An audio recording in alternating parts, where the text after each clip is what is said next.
The broadcast is now starting. All attendees are in listen-only mode.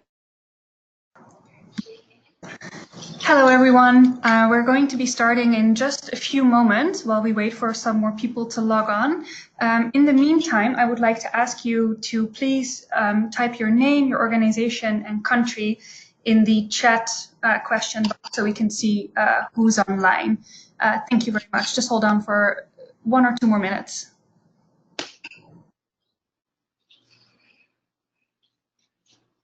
It's con video.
Hello everyone, good morning, good afternoon. Welcome to this GLA Gender webinar on gender and environment linkages.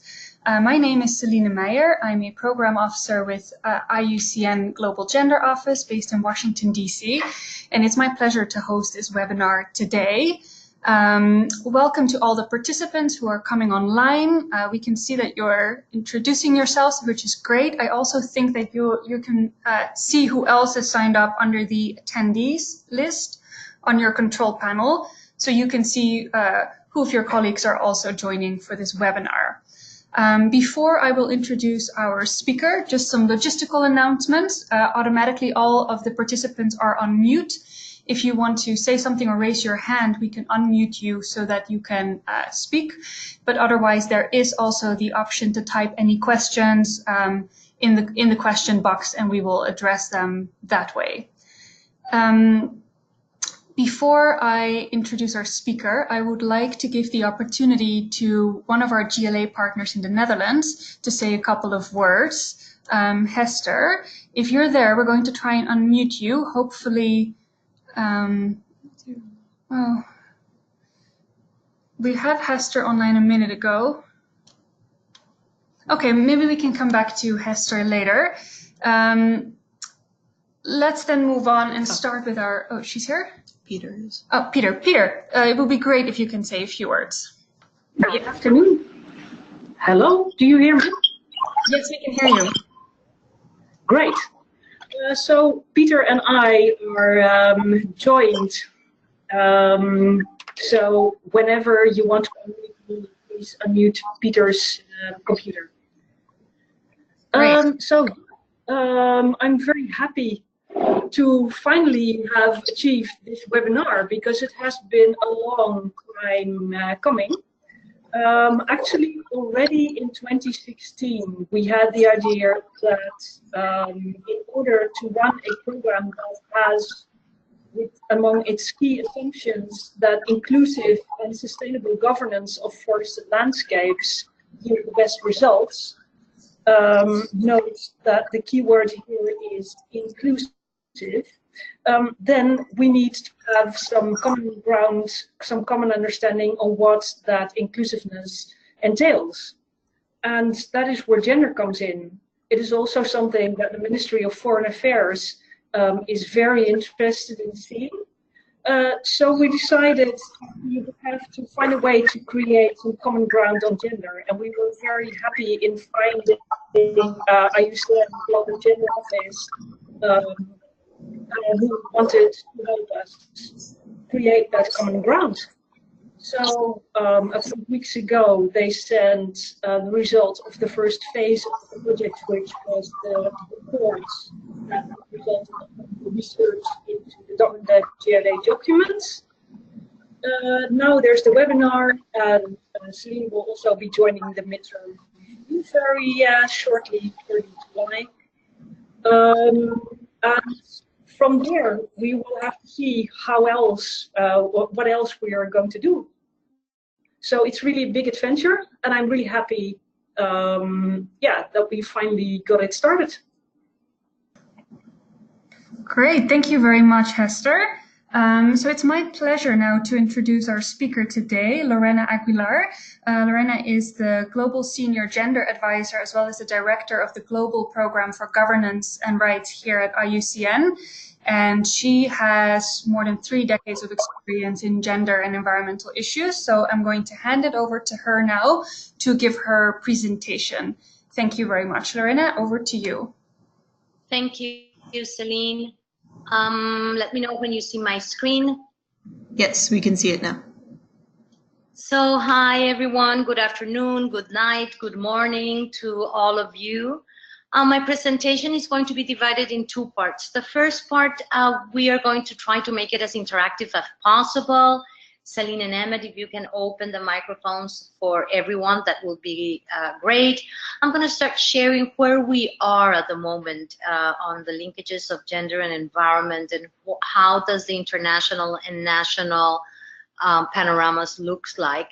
And then we can talk a little bit of why this is important. So I will start with the first question for all of you. Of the 143 economies, according to this World Women, Business and the Law study done by the World Bank, what is the percentage that have at least one law restricting economic equality for women in the country? What will be your bet? 10, 50, 60, 90? Can I hear some answers?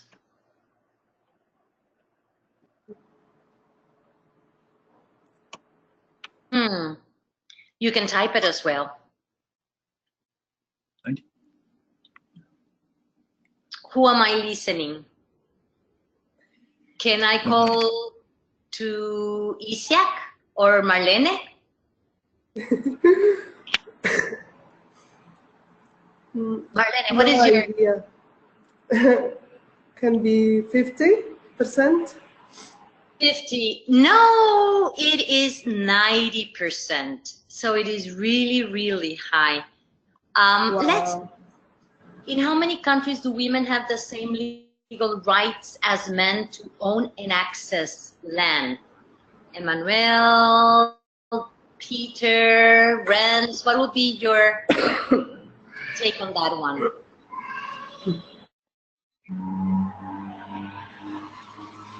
Richard? Renz? 28, 54, 83, 15. A. A? Correct. It's 28%. But even in those countries in which women, like in the case of Mexico, has the same access or the right to have the same access to land, that is how still looks like on the ground. Look at that 6.3 of women that own land, or 13.4 in Campeche. So despite the fact that the Constitution or by law, you can have land under your name, there is a lot of cultural and social restrictions when it happens on the ground.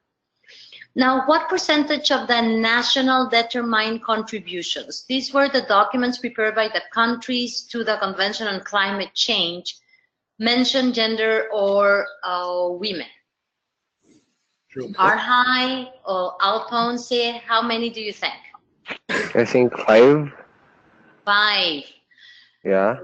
No, 40%. Wow. So, Wow. yeah, we have been doing something good. 40% of the NDCs submitted by 2015 explicitly mention gender or women. except that these are only developing countries. None of the developed countries, including the EU, mention it. So it's quite interesting, huh? Now, of the 254 NBSAPs, NBSAPs are the National Biodiversity Action Plans. These are the documents that each country prepare saying what they're going to do at the national level in relation to the convention. And there are 254 because there's countries that have presented more than one NBSAP. So we make an analysis of all of them. What percentage do you think includes gender or women keywords? Emmanuel, Isiak, Arhai, give me a number. Peter, Rosalind, how many? We have someone guessing A. A. C. It is C. 56 of them. It's probably one of the conventions that more has advanced. And it was the first convention to have a gender action plan. So it has been now more than 10 years that they had been working on those. Despite that fact, they still, this is the way that the women are characterized in those NBSAPs. Very few of them see women as agents of change. Basically, they are portrayed as the vulnerable, the marginalized, and the ones that needs to be saved, but not necessarily the ones that have the knowledge or the ones in which the actions are directed toward them. So that is the reason why last year, as one of the works that we do under the EGI, this is the Environmental Gender Information Platform. It's a platform that IUCN has. We have been building data on gender and environment for various reasons. One is to fill in the gap, but it also helps us to see the impact of our work. And here you can see it. We work in 3 countries, Brazil, Mexico, and Uganda. We started with Brazil with 0 mentions, and after the work that we did, we have 37. Mexico, prior to our work, 21. After the work that we did, 203, but the incorporation of gender equality and women empowerment is in the indicators as a strategic goal, recognizing women's knowledge and value for the conservation of biodiversity. So that was some of the work. Let's see some other data. You can close the microphone now, Celine and Emmett, for the participants. Okay. Look at some of the data when it comes to women as agents of change when it comes to consumption. 70% of the household spending decisions worldwide are made by women. And this is important because also by 2028, women will be responsible for about 2/3 of the consumer spending worldwide. When it comes, for example, to climate change and having a green economy, this is a tremendous force to reckon with. And that is, for example, what the women in Australia has been doing, a movement that is called a 1 Million Women Movement. They have joined this campaign and they're committed to cut over 100,000 tons of CO2. And they're way in track of doing that. That is equivalent of taking 240,000 cars off the road for a year or closing 2 coal mines. Finland, for example, also directed its whole campaign on energy saving and energy efficiency toward women, and they reduced their energy consumption by 30%. So let's look, when we talk about energy, how many of them acknowledge women issues or gender? Only 32, despite the fact that we are a tremendous power in that sense. We are seeing that worldwide renewable energy is an opportunity for women economic empowerment. This energy sector work that we have been doing, I invite you to look at our green platform in our website. It's beyond cook stoves. There is a life outside households, even though cook stoves are important. There is a tremendous room for women and other marginalized groups to get involved in the energy sector. And I'll give you the example of Wandy, whose last name I'm not going to pronounce, who is the biggest at the moment owner of 34 solar farms in Thailand. When Wandy started, not even the banks want to give her money. She sold her own house and she started this initiative. And as I said, is the biggest initiative in Thailand. Is managed by Wandy, who had a dream about it. And she's also developing the next generation of ASEAN's businesswomen with the revenues that she has. Is one of the programs that she has under her initiative.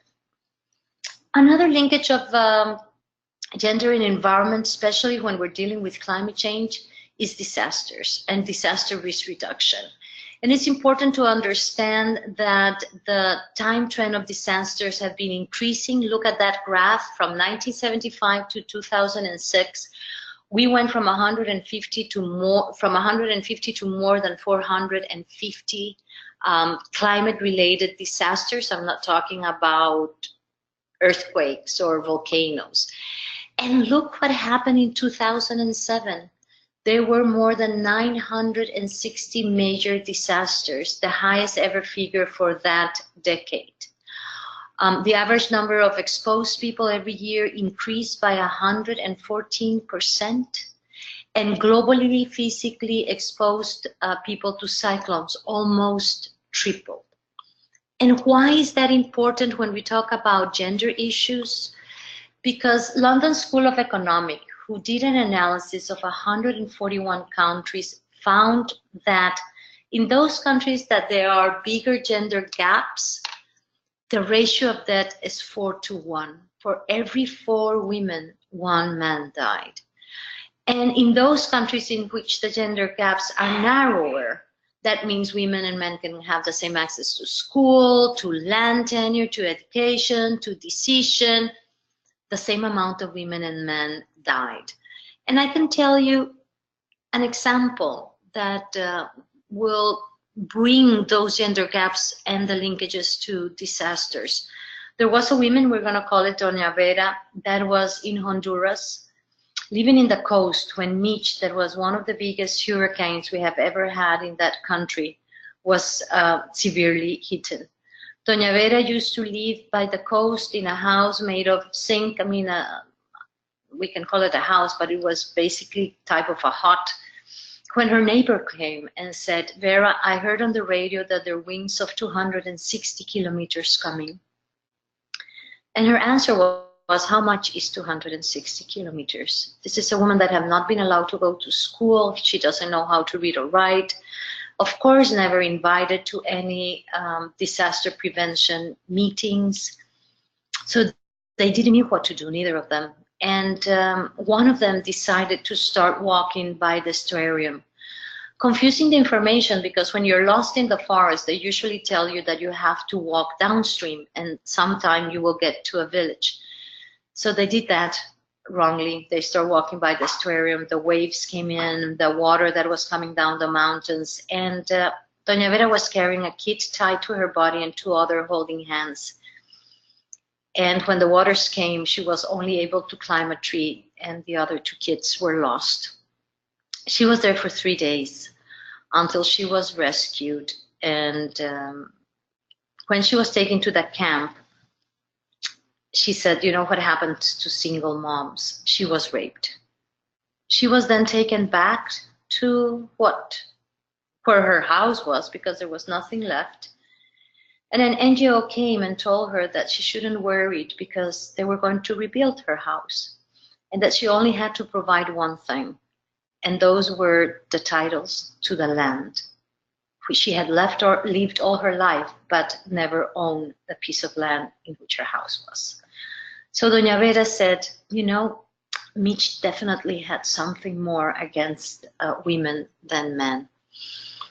And as I said, I mean, this ratio of 4 women that die because of not being taught how to swim, because not being allowed to participate or not even invited to participate in meetings because nobody has taken the time to inform them what is coming and what to act is what we see.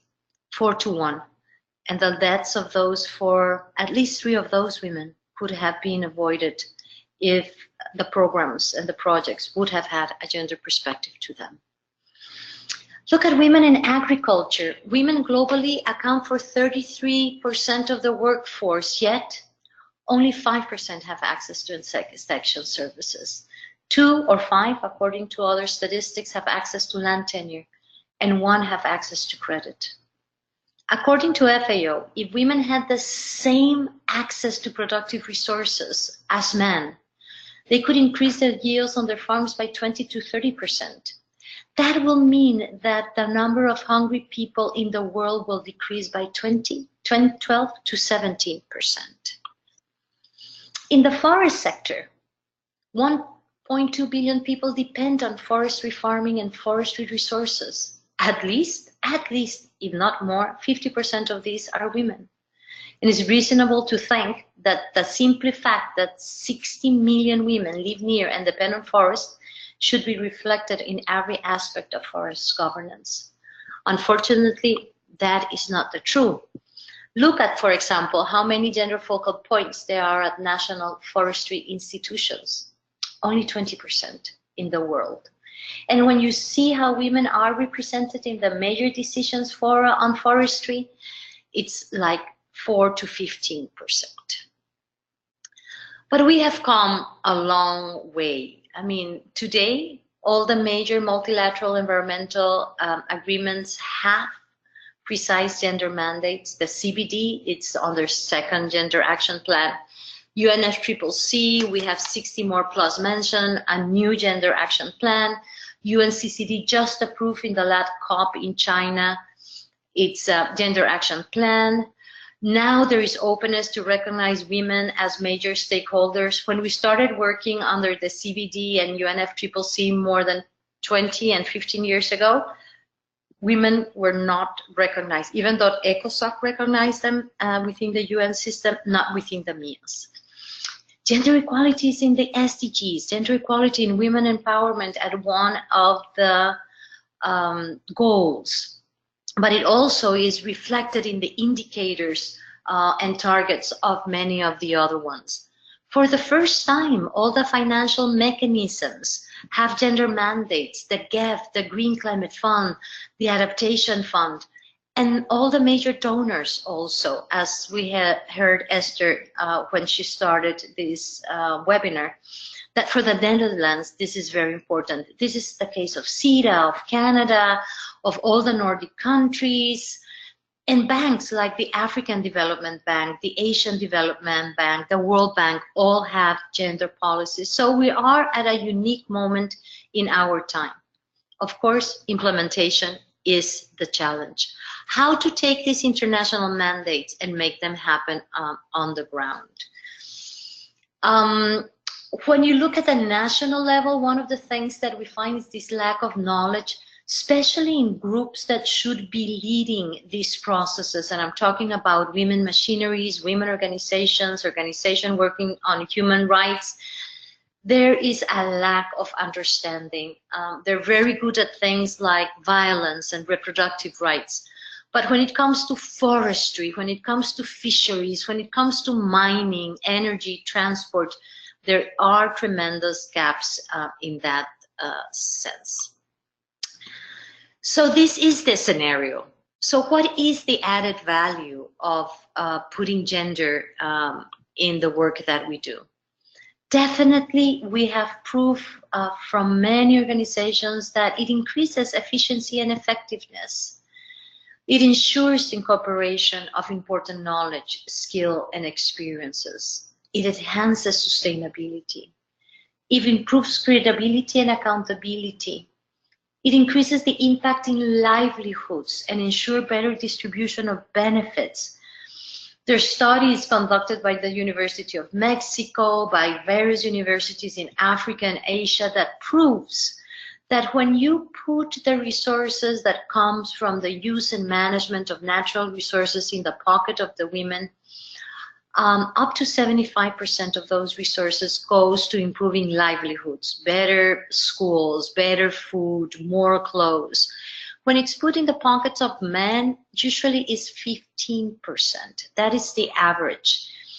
A lot gets spent in what they call entertainment. I'll leave that for your imagination. It also guarantees compliance with human rights standards, and it prevents increasing gender inequality. Look, for example, at the World Bank. They review 121 water supply projects, and they found out that women participation was the variable that was more strongly associated with project effectiveness. And it was furthermore found that the failure to take gender differences into account could result in failed projects. Innovation in knowledge. We're doing a lot of this at the communities that we work on. The cooking recipes. It's a very innovative methodology that I have been using for more than 20 years right now.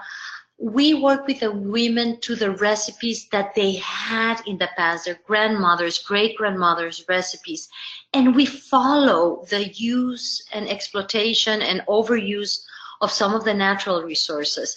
How before they had X of fish and then overfishing reduced it, they had to change the recipes and then up with new type of recipes.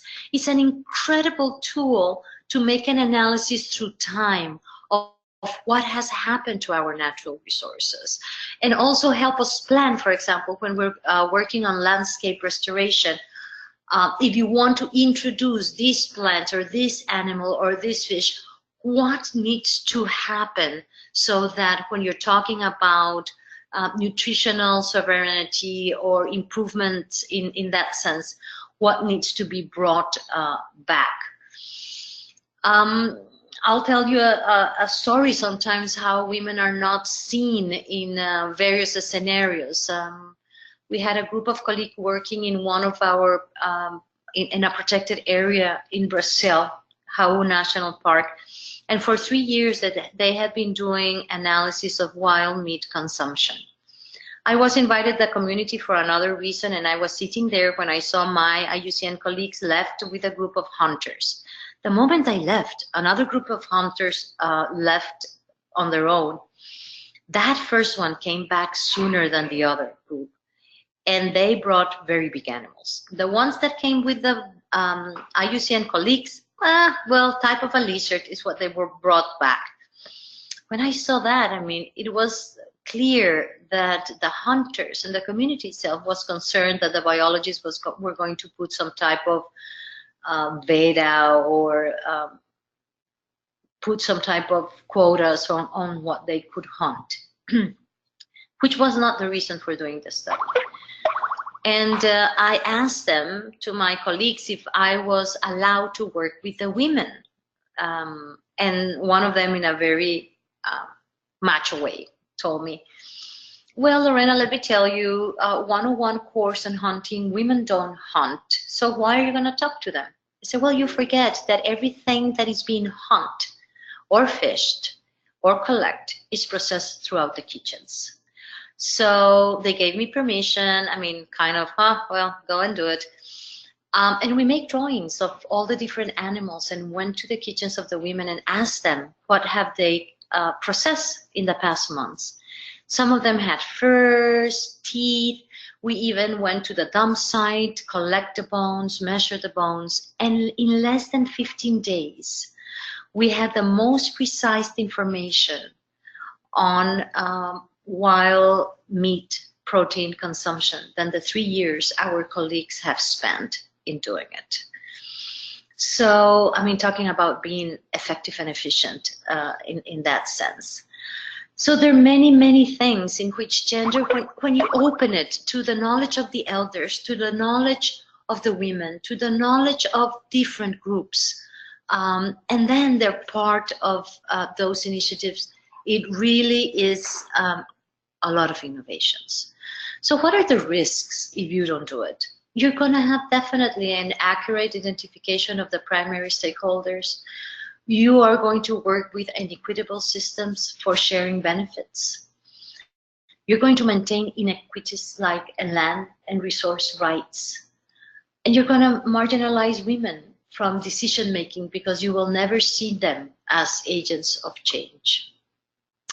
Limited impact of livelihood, limited sustainability, non-inclusive policies that are going to be developed, and you're going to definitely miss financial opportunities from the institutions that now embrace gender equality and women empowerment.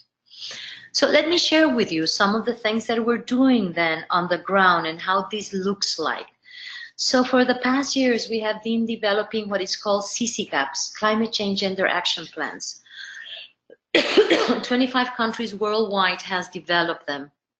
And these CCGAPs have what we call the 6 principles of the CCGAPs are the right eyes to address climate change. They need to be inclusive. Some of our workshops have between 250, 300 people from all the different parts of the countries, represents all the ethnic groups available or castes. It invites youth, women, men, private sector, and the different sectors involved in climate change. And all the activities in the CCGAPs need to have an impact in the reduction of emissions. They need to improve the quality of life. But far more important, they have to be innovative and transformative. And by innovation is you guys need to think outside the box. You can not only think of projects that works on chickens and pigs and gardens and cook stoves. There is a life outside the household to work on. But innovation, so that it can be transformative, is important. So let me make this, that's what we call being gender responsive. This is not about only do not do harm type of policy. This is doing better. This is not only about a gender analysis, that you acknowledge that women are walking 14 hours to fetch water, or that they don't participate in decision-making processes. What is your project going to do to change that? Because there's nothing worse than when you work in a community and open the eyes to the community of inequalities, and then you leave those that have been marginalized in a worse condition. I have been in communities in which women will say, I wish they have not opened our eyes to inequalities, because now they left us with this. We don't have the powers to fight the policies. We don't have the powers to fight the banks. Now you open our eyes. You need to stand next to us to close those gaps.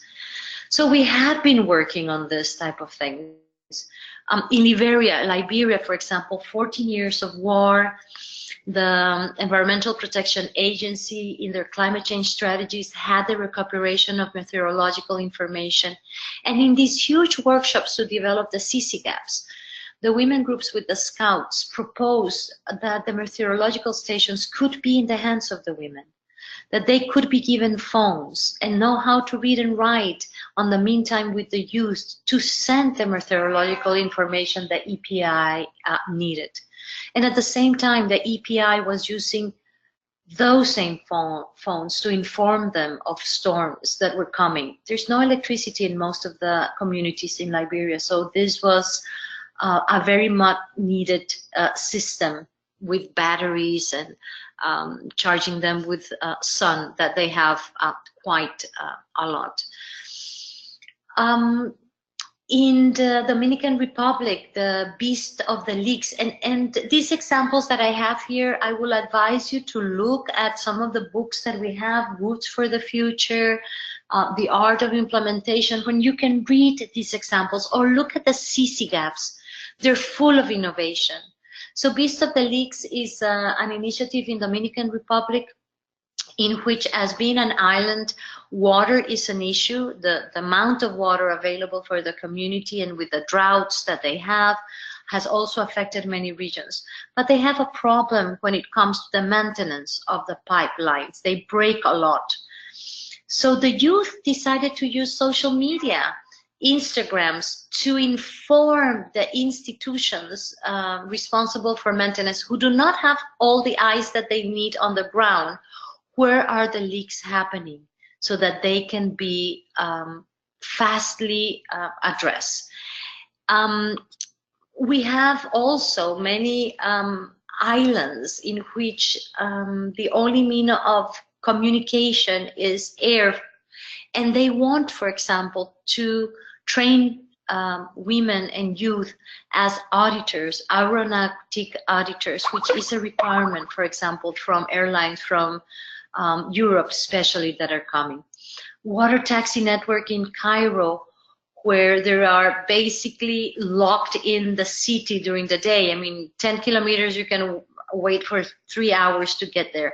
And the majority of the people on the streets are women, having to smell and be affected by all the gases that they have from transportation. So when we were doing the CC gap with the Ministry of Transport, the women said, can we have a water taxi system in the Nile that is not used for public transportation?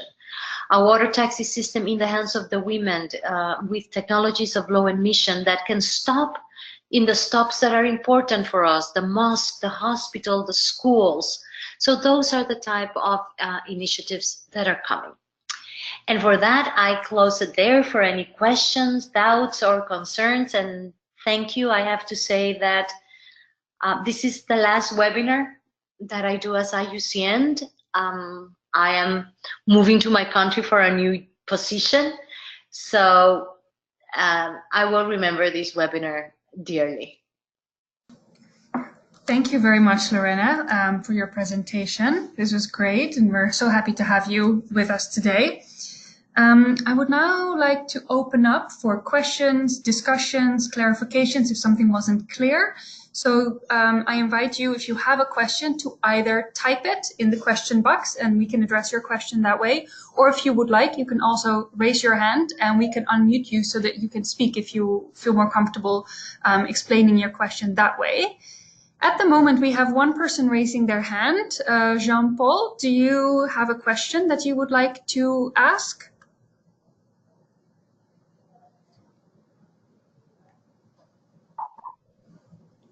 Hello, Jean-Paul, if you would like to ask a question, please go ahead.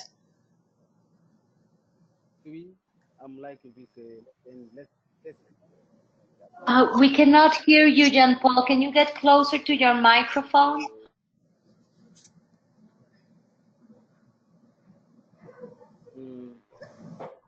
Microphone is well. It's a little bit difficult for us to hear you. Could you maybe type your question in the question box and we will try and answer your question that way? Because I think there's a problem maybe with the sound. Apologies for that. In the meantime, what we can do is go to a question that was submitted in the registration process. So Lorena, I'm going to ask you to reflect on this. We had a question asking who is responsible for mainstreaming gender in the environment sector? And is gender, does that mean women? I mean, in the environmental sector is very broad. I think that everyone, I mean, when you are responsible of working in a ministry or working in an institution in which you're dealing with people, all of us are responsible for looking after rights, human rights, gender equality, sustainability, good governance, participations. These are all principles that needs to guide the work that we do. So it's everybody's responsibility. Sometimes you can have a gender expert to help you, but he or she is not the only one responsible. It's everybody's job. I mean, it's like asking who is responsible for good sustainability initiatives. Well, if we are all working in the environmental sectors, it's everybody's responsibility. However, some people need to be reminded that it's their responsibility when they do that. And if gender women, remember that I have been talking about two things, gender equality and women empowerment. And they go by side. Sometimes we talk more about women because that is a group that has been at disadvantage. That has been a group that in some countries you cannot even own land or put it under your name, or you can't vote, or you're not invited to participate in decision-making processes.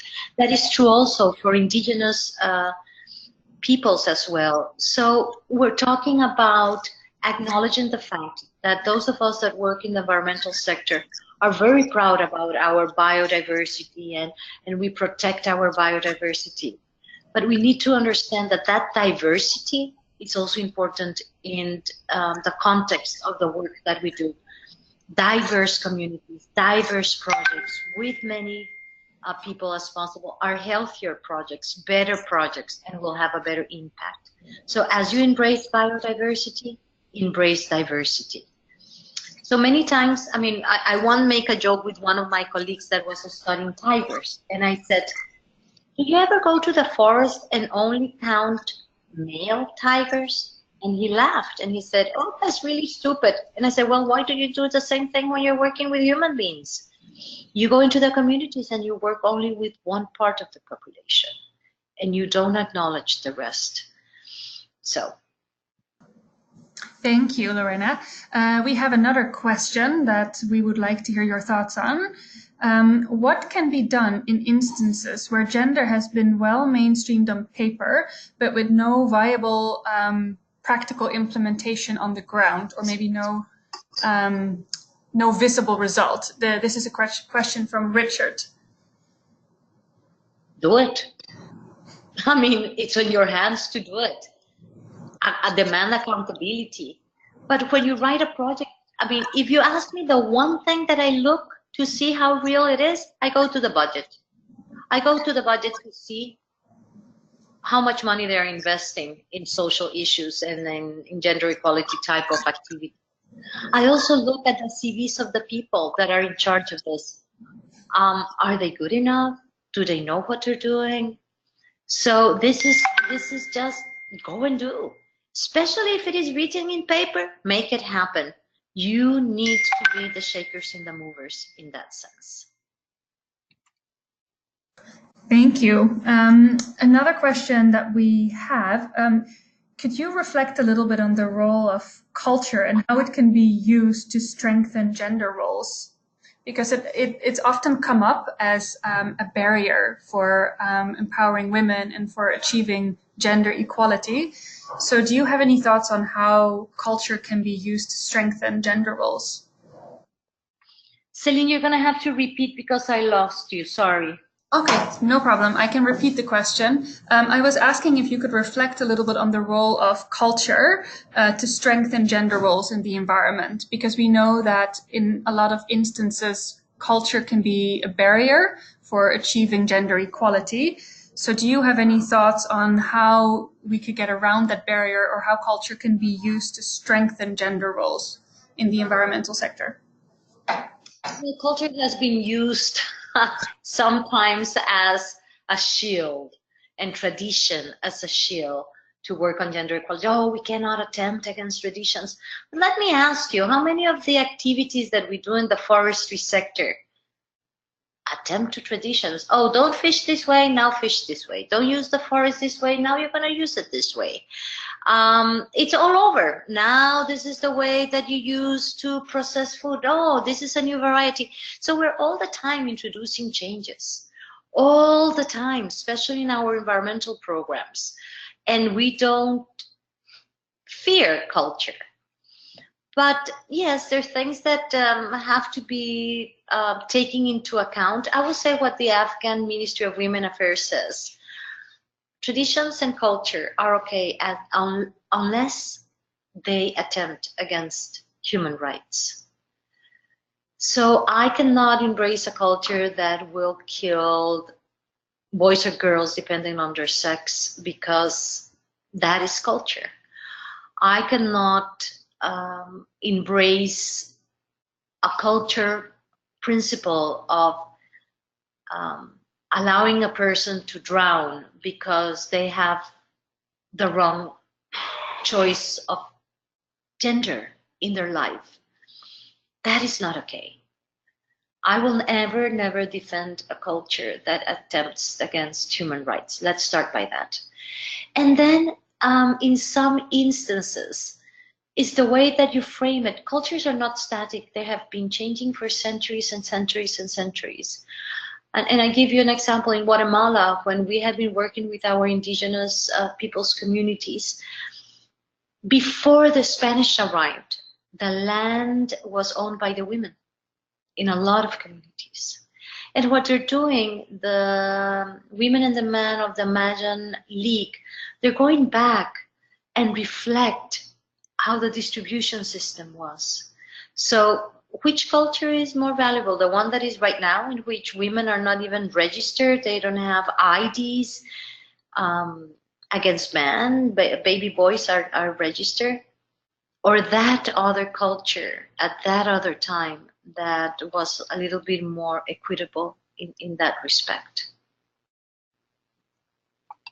Thank you, Lorena. So we had a question from Alphonse that I think you have already addressed mostly, but the question was about what about sort of traditional beliefs that are barriers, and how do we change these traditional beliefs? I don't know if there's anything you want to add to what you have already just explained, because I think you touched on this, but any sort of further thoughts on what we could do to change some traditional beliefs that are barriers to achieving gender equality?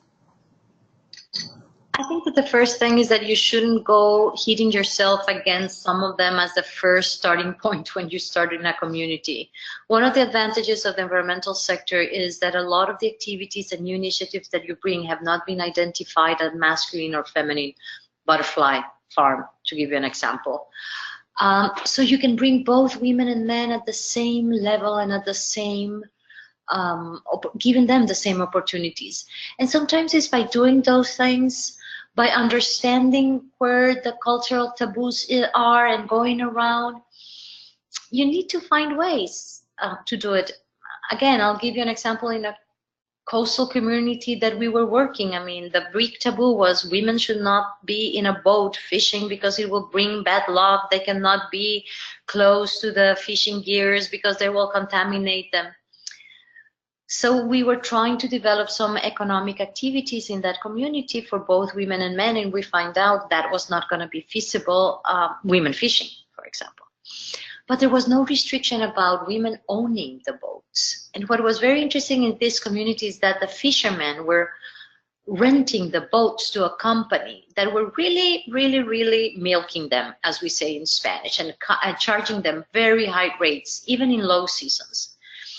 So we decided to buy the boats and form a women co-op and give them the boats. And the prices these women fisher people were giving them to the fishermen were lower than the other companies. And they also had special rates during high season and low season. So it's working around, doing things in such a way that you don't hit yourself against the wall. I mean, if we would have said, oh, we're going to put women in boats and send them to fish, then you're going to crash. But if you find ways, that is why you need people that are specialized, very good on the social work that you do at the communities. This cannot be led by people that are just coming out of the university or doing university. You need very good people that have done this in the past. At the end, you are working with the lives of women and men and children and elders from all around the world. And you need to be as prepared as it can to do that. Thank you. We had a question from Michael, and he's asking, at what level of the society is women empowerment seen to be working better? Yeah, we can ask him if... That is a very broad question. It varies from country to country. It varies from region to region. I will need a little bit more of clarity of what he means. It's too broad. Michael, do you want to explain what you mean, or maybe tell us what country you're from, or what you're referring to in the question?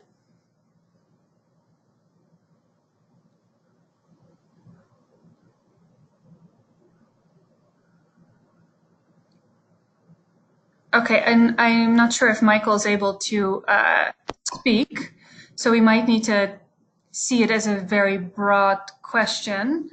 I don't know if you have any sort of more general insights, Lorena, or if we should move on to the next question. He's from Uganda, he's saying. So, yeah. For some reason, I don't see the chats. I'm sorry. No, it's okay. Yeah, so the question is coming from Uganda. I don't know if you have any thoughts, Lorena, in that situation. At what level of society women empowerment seem to be working better? Sometimes in the social programs, there seems to be more women nowadays, but that is not the case in other countries. I mean, it's a tough question. I will say that women empowerment needs to happen in any sector that you're working.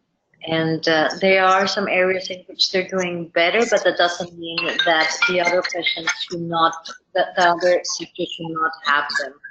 I will say the social ones, like cultural issues, sometimes environment, you see more women involved.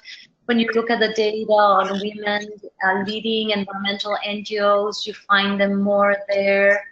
So it varies again from country to country and from region to region. But I will say that there is not a sector in which half of the world should not have the equal right to be represented. Thank you. We have RJ who has raised their hand. We can unmute the microphone. If you want to ask your question, please go ahead. Hello, good morning. I am RJ from the Philippines. My question is, most of indigenous peoples here in the Philippines are patriarchal, and it's in their customary laws for quite long years. So now, how are we going to change this without harming their culture or tradition? And what are the proper ways in dealing this without creating possible conflict? RJ, what are you doing that will attempt against the culture? I'm sorry? What type of activities are you proposing to do that will attempt against that culture? What are the things that you are proposing to do that you feel that are against the culture? Just like what I said, most of the indigenous peoples here are patriarchal. So, like for example, there's this elders meeting, and it's all represented by men. So my advice in this case, we have been working with a lot of indigenous peoples whose governance structures are more male-oriented. Patriarchal has other connotations in anthropology, and I don't know that is correct for what you're saying. But for example, you can organize a dialogue with indigenous groups from Canada and from Guatemala and from Peru and from Asia with leaders, community leaders who had in the past only men representation in their decision-making bodies, and generate dialogues and see what have been the benefits of doing it and how that has happened. So there's many ways of doing it, and very respectful. And then you will find on a lot of these cultures in which women only talk, men only talk on a given space, that women have other structures of power. We did some work in Cameroon, and we worked with the wives and the daughters and the mothers of the chiefs. And they are the ones that brought the change and convinced the chiefs to change. All right, got it. Thank you. Thank you. We have a question from Emanuela. We can unmute you so that you can ask your question. So please go ahead. And Emanuela, I think, yeah, there you go. Hello. Oh, please go ahead and unmute yourself, Emanuela. Okay. Can you hear me? Yes, we can hear you. Okay. Well, my own is more like a comment, or because I've seen that most of the times we empower women to build up their capacities, to speak for themselves, to take up their rights. But I know most women also fear the social stigma in the community because they feel that according to our culture, if a woman speaks in public, maybe she's like this or she's disrespectful or something. So it's not advisable to also build a capacity of men, I mean, to become agents of change. Like, so they themselves will empower the women to speak in public or something. Because from my experience on the field, I realized that anytime we go for meetings or workshops and you ask the women to own up to answer a question or say something, they are still seated, they don't want to talk. But immediately you ask the men to talk to the women to talk, you see that they come out and talk. So I think maybe if we can use that approach to it to help us to achieve this kind of gender equality that we are seeking for. I was in the middle of a fire drill here at my place, so I have to excuse myself. Can you make it very precise, the question?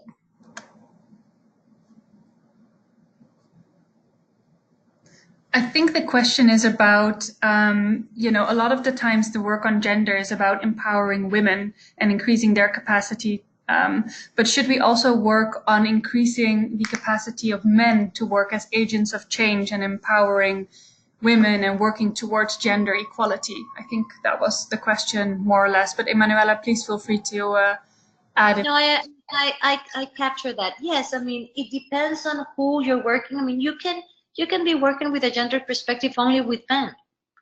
You can be working on deconstructing patriarchal systems.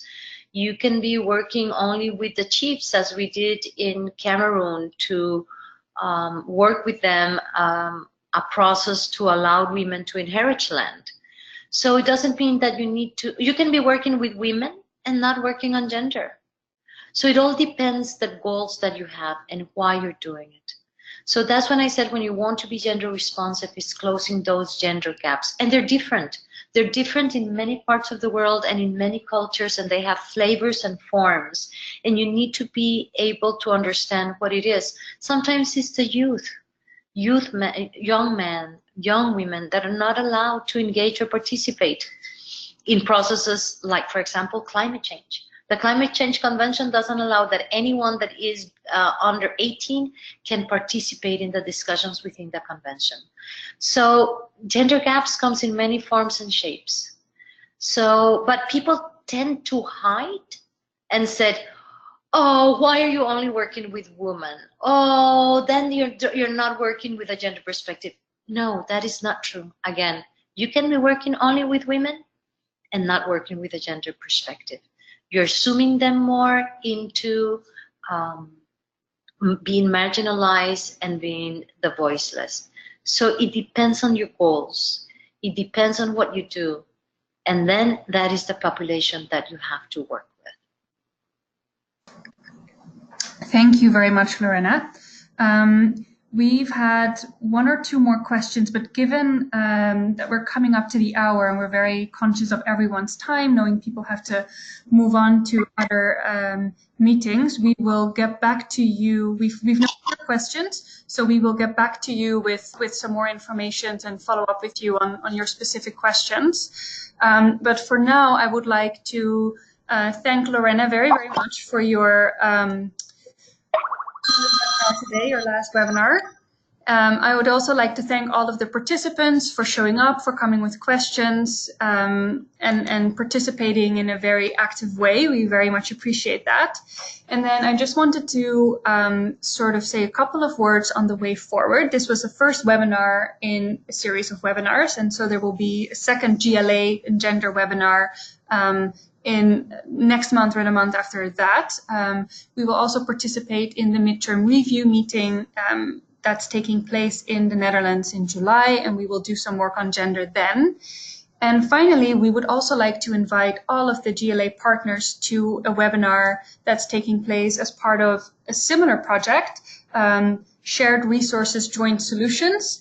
There are 2 webinars taking place next week on Tuesday, where partners that are part of this project will give some examples on their work on gender. And there is one webinar giving experiences from Ghana and the Philippines.